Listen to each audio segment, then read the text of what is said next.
födere die Duve auf dem Markusplatz und mache Bel Amore am Lago di Maggiore. Am Lido, da ist für uns zwei bestimmt noch Platz. Des Abends Vino Bianco und morgens immer Campo. U6-Foto ist alt verpackt, ne Zentnerlire in der Jack. Passaporto ob der Kommod, Mensch, das ging noch ins Jod. Jetzt verflückt, denn ob uns Flitterwoche haben wir lang gewahrt. Ma schrieb aus Venedig, schüchtern allen an die Skat.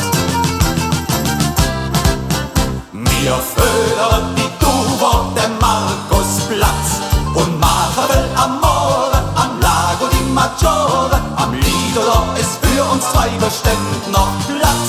Des Abends Vino Bianco und morgens immer Campo. Papayallos sind nix Problem. Ehemann ist 2,10 Meter. Bett in Hotel ist viel zu schmal. Mensch, ist dat en Qual. Und die Portion Spaghetti ist natürlich auch viel zu klein. Und also noch viel teurer als wie bei uns daheim. Wir födern die Duve auf dem Markusplatz und machen Bel Amore am Lago di Maggiore. Am Lido, da ist für uns zwei bestimmt noch Platz. Des Abends Vino Bianco und morgens immer Campo. Autostrada, überall Staus. Generalstreik, Italia mit Maus. Ciao Venedig, es hätt uns gefreut. Koffer sind gekleut.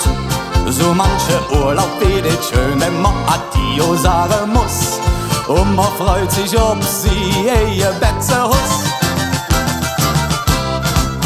Wir födern die Duve auf dem Markusplatz und machen Bel Amore am Lago di Maggiore. Am Lido, da ist für uns zwei bestimmt noch Platz.